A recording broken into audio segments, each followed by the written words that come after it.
welcome back to another episode of Visual Effects Artists React. We are looking at some pretty cool stuff today. Oh yeah. Look at that match, dude. Look at that freaking match, man. Little green men invading your home. Battleground's here to blow your minds, people. We're going to be taking a look at a spooky film called Poltergeist, which has a practical effect shot in it that was super high stakes, involved not something exploding, but imploding. That's a slow implosion. Wait, what are we seeing? We are also going to be taking a look at one of the most underrated sci-fi films of all time, starring an incredible cast called Sunshine. It's the title shot! All right, let's get into it. Woo!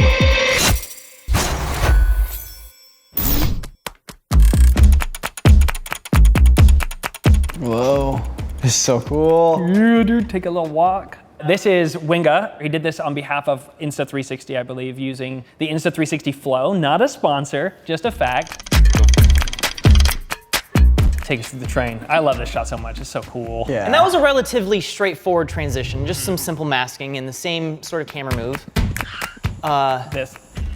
Whoa. That's what I didn't get. I don't understand what happened there. He must be stretching it beyond. Oh, I see it now. Yeah. I see it now. Yeah, he's stretching the footage and then compositing it back in. Yeah. But it's so cool to add those little compositing flourishes because it just makes it magic. Wow. How do you think they did such a consistent job on those radial moves at the beginning? I mean, I bet they had a rope, and they just had a big rope, and he was holding the rope, and they just walked along, and so that's how they knew the exact arc for it. Because you take a rope and it's not going to change distance, so they're able to basically have points where the camera guy should walk, and they probably just step by step, just like take a step, and the actor just kind of faces camera, take another step, actor faces camera again, and just slowly do that, and then you just go through and you take out the frames you need, fast forward the footage, so you take out all of the stuff of them getting into position. Because I think it's still a video clip, but it doesn't look like the quality changes. Like, you can tell a difference between a photo and a video frame, and it looks like the same. Yeah. So this photo. Are you sure it's photo? No, I think you're right. I think this is all video. I think it's video, because it'd be easier just to like get into position and just record the whole thing, and you have all of the frames necessary. You just cut out what you don't need. Maybe you're right. Does he say at the end? He kind of gives a little breakdown at the end of this. Yep, Oh, yep, yeah. just There it step is. at a time. Wren's having PTSD flashbacks right now. And I'm willing to bet they're just shooting video. He's just recording one long take for this whole thing. Yeah, you can see how they're getting, because it's a consistent rhythm, they're getting stuff done, you know? There's the string! There it is, that's the string. It's Oh. such a good Oh, idea, they man. left the string in the shot. And painted it out on the back end. Okay. I was thinking they would like just get it and then like remove the string, but it's so easy to remove a string. Yep. No, it's a great approach, man. This was the most challenging one, I'm sure, because holding an arm out consistently is impossible. I remember when this came out because people kept sending it to me Yeah. for us to review on the show, so I'm glad we're finally doing that. Dude, this is legit. Yeah, it had to be done. Hey guys, it's Jordan, and I am super excited to talk to you about today's sponsor, CoPilot. CoPilot is a personalized, flexible workout program, and it's an app that you can have on your phone. It also comes with a personal trainer dedicated to your fitness needs. You can talk to your trainer about what your fitness goals are, what your experience level in fitness is, what equipment you have available to you, and your personal trainer will take all of that into consideration and create you a personalized fitness plan just for you. If your legs are super sore from the week before, so you want to focus on your upper body the next week, you can tell them that and they will refocus your workout for exactly what you need at that moment. Say the holidays are coming up, you're going to be somewhere else and you don't have any equipment. Your trainer will make you a personalized workout based off of being on the floor or a bench or anything that is around you. I'm not kidding, if there is a big rock in your backyard, they will make you a workout plan that can have you squatting the rock and throwing the rock. And that is my favorite part about this app. I can be in a hotel room, I can be outside, or I can be in my gym. I'm still going to get the same intensity and care. There's also a bunch of wonderful in-app features. My personal favorite is putting on my Apple Watch and having it pair to my phone while I'm doing the workout. It knows how fast my heart is beating, it knows how many calories I've been burning, and also it knows if I'm doing some workouts incorrectly. If you're doing a lift and you're going too high, they'll say, hey, don't go so high at the top. It's little things like that that make it feel like you have a personal trainer right next to you. The beautiful thing about this app is you're never actually on a personal trainer's time. You can do this workout at 3 a.m. or 3 p.m. It's your schedule, you call the shots. So I love CoPilot, and with the holidays coming up, maybe you want to start getting into the fitness game a little more, or maybe you want to get a head start on those New Year's resolutions. Click the link in the description below or scan the QR code for 14 days free with the expert fitness and health coach. Now back to React.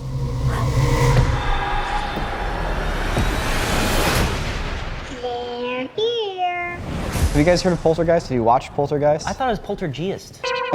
The Poltergeist. Ooh, look at that dolly zoom! That dolly zoom! Oh, it just keeps zooming. Yeah, it's still going, wow. Run. And they do a slightly more nuanced version here, which I really like. It's like, can't reach it, can't reach it, can't reach it. Just kidding, I can reach it. And then like she accelerates while the camera like stops zooming. Okay, that was pretty cool. I like that effect there. Help me, somebody! Wow. Whoa! Texas switch! Did you see it? I saw her leg. Yeah. I saw her leg right there. Wow. Oh, you did. Wow, good spot, Wren. So what is a Texas switch? It's where you have a stunt person do a stunt, and then in the shot, without cutting, the regular actor comes back in. So it's like you have a stuntman fall behind a couch, and then the regular actor jumps back out. It makes it seem like it's the same person the whole time. That's him scrambling out of the way. It's so funny because if he had just stayed still, no one would register it. Yeah. Because we're attracted to the motion of that Yeah. leg being pulled. If he just sat perfectly still, we'd ignore the leg in frame, I think. This shot almost didn't work. Watching it multiple times now, there's shadows moving. I think there's like a boom mic shadow in the shot. Yeah, I was wondering what that was. I thought that was the railing of the stair. I was just giving, I think that's giving him that. Wait, But it moves. I know. I was like, oh, maybe the camera's moving. I feel like that's a boom mic or something. yeah. You know, it's like, it's this close to not working. Now, you guys watched the Light and Magic documentary, right? Yes, dude. So cool. Wait, is this? This is that movie What do you mean this is that movie? with that shot. Dude, that shot, dude. That shot. My jacket got dirty. Move the body.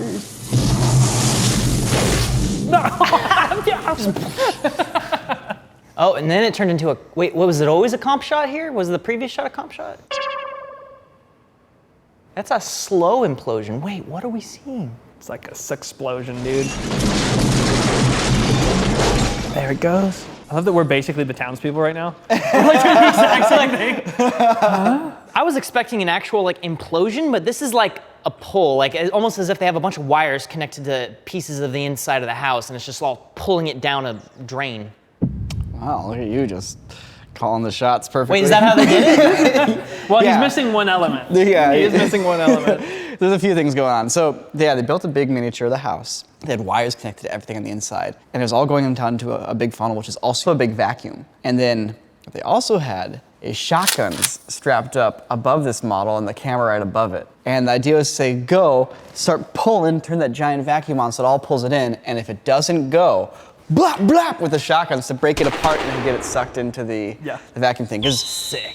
The model cost $25,000 to build back then. So it was one of those things where it's like, we're gonna do this once, it's gotta work. No one's ever tried it before. We have no idea how this is actually gonna work. There was one small error, that is that the shot was slightly underexposed because they shot it at 300 frames per second. Yeah. Ooh. Imagine the pressure you get one take. There's two men with shotguns just aimed at the model, and they're like, It's like, go in. go! And you're just yanking it through a hole, and men are shooting it, and Then you get what you get, and you You get move what you on. get. You're like, all right, this is what I got. It's going in the movie. We're not done yet with Poltergeist. you gotta move the bodies. Keep it running, Christian, keep it coming. This is Poltergeist III. Oh my gosh. It should have been Poltergear, and Poltergeist. Dude, that's so good!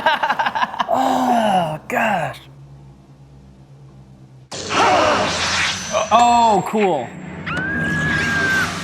Hold up! Excuse me. Yeah. Wait. I don't know how they did that one, actually. Wait. My guess on how they did it. So there's a few things happening here. First off, it's a real mirror. She puts her hand against the mirror. Then it cuts to this shot where I think there's holes in the mirror and real fingers come out and grab her hand. It's such a good Which effect. is so legit. You can kind of see, I think, a hole on her right hand there. Yeah. Oh, at the top of the... Yeah, but it's like, it's so subtle and you're not expecting fingers to come out of a mirror because other than that, that's a legit mirror. So then my guess, I don't know, maybe our guesses are the same. Prosthetic fingers on her actual hand there, and she's just up against an actual proper mirror and she's rigged up to wires and her hands are getting pulled up. So that's a really good guess.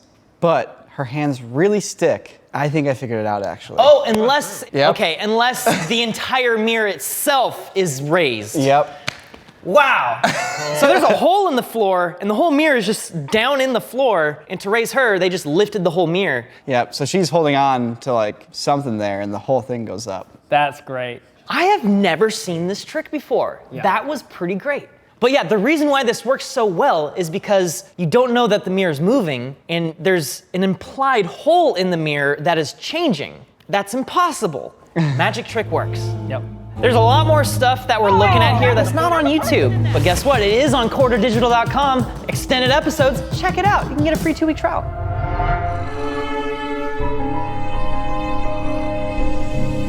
This one, man. This is fun, dude. Okay, so Stephen King is a relatively well-known author. Who?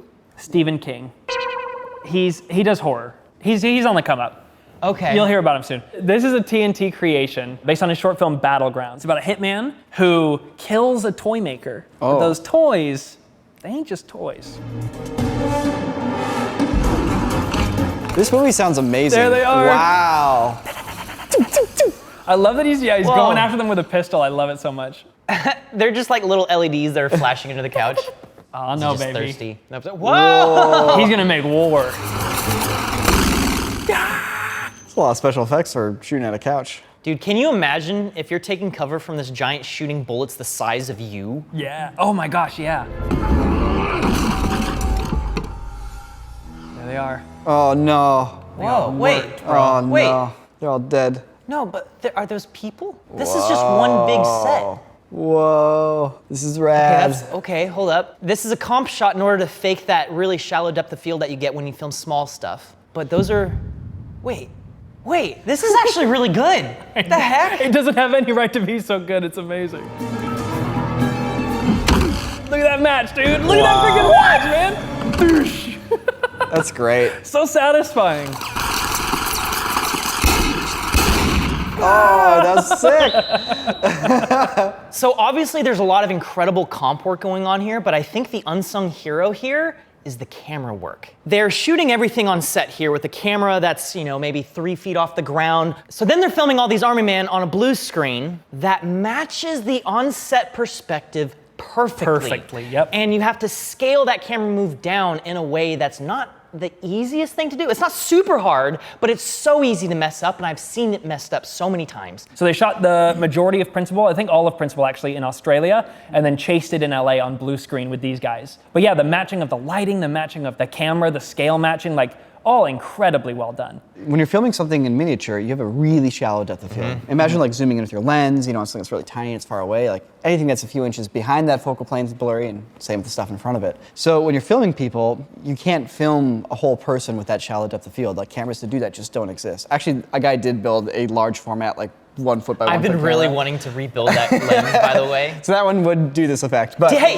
DIY Perks, release the schematics for that. You haven't done it, you said you would. I've been waiting. You're totally right. They filmed all separate plates, comped them all together, added the depth of field on the back end to match the focal plane, all really masterfully done. What's really cool about this is all the props are full scale. So those Jeeps that they're lifting, full scale. And they rubberized them so that they looked, obviously, the part, because you need the smaller version to match the bigger version if there's any sort of cohesion visually. This has no right to be as good as it is. yeah. This is when visual effects is not an afterthought. This is when it is a part of the process from pre-production on. Yep. And this is what it can do. We have a payload to deliver to the heart of our nearest star. That star is dying. Okay, have you guys seen the movie Sunshine? Yes, many times. Sunshine's one of the films that, surprisingly, a lot of people have not seen, and it's one of the best space movies, in my opinion. It's really good.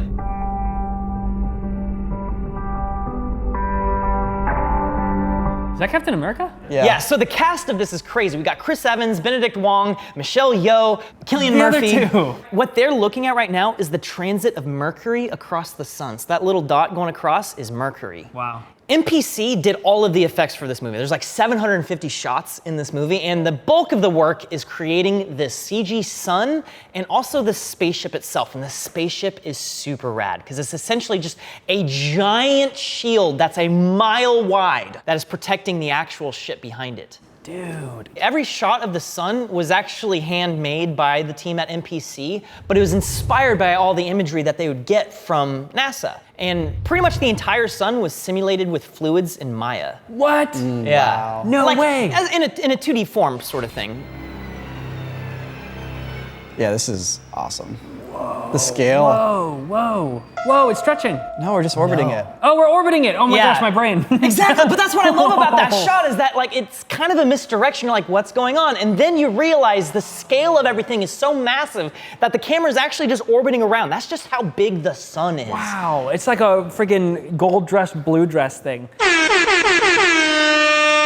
Like I saw it just speeding across the horizon. Gosh, they do such a wonderful job showcasing scale. And there's the edge. Oh man. Of course, on the other side of that is death. Yeah. And the brightness, like the handling of brightness in this movie is so good. Yeah. It's hard to film bright things with the camera because it just turns white. You know, it's like, who's to say that's bright? It's just white on your TV screen. Yeah. And like how it rolls off into color, it's like all those things are like what trigger you to think it's like bright or hot. Like think of like a lightsaber, right? It's white and then it's like a color fuzz. And we see that as glow. This is actually the second mission humanity sent to the sun. The first one, several years earlier, they lost contact with. But they went and found it because they were getting a distress beacon from that other ship. So they overlapped their shields and detached the ship to go over to it. Oh, that's cool. That looks like gold. That looks amazing. Yeah. Gold isn't the easiest thing to render in CG. It's metal is like a weird thing. The way metal reflects light is not like a normal reflective surface, but they nailed it here. So most surfaces when they reflect will simply reflect the light that comes back at, that comes at them. So like my arm is absorbing, wavelengths except for the orange light and then it's kind of shooting that back at camera. But as you get more towards the edges of my arm or it gets shinier or if it gets sweatier, it just kind of reflects all light. Metal does an interesting thing where the light that it reflects takes on the color of the metal. So it's kind of weird. Metal it tints the color of the reflections. The opening of this movie, first off, it's the Fox Searchlight logo reversed. So that's how it normally starts, and then it reveals the Fox Searchlight logo. But here, it actually starts there and goes backwards so that it focuses on the sun that's at the beginning of the shot. That's cool. But then the sun turns into the sun from the movie. Our sun is dying. Look at that sun. Mankind faces extinction. Wait a minute. Is that a sun? What else could be perfectly round and that bright? Any flashlight? Any flashlight. Rotate around it. I think it's a flashlight. It's not a flashlight, it's the sun. It's a flashlight. Oh, it's the ship! It's the ship, dude! God, and you can see the mirrors all in their like stepped formation. It's such a cool shot. That was awesome. Yeah. Oh yeah, what a Oh, shot! and it's the title? It's the title shot? Go watch this movie on YouTube right now. It's free! I can't believe it, yeah. As a reminder, click the link below or scan the QR code to get a 14-day free trial with CoPilot. Do you have any recommendations for super underappreciated and underrated films that have some pretty impressive visual effects? Leave a comment down below because I need some more stuff to research.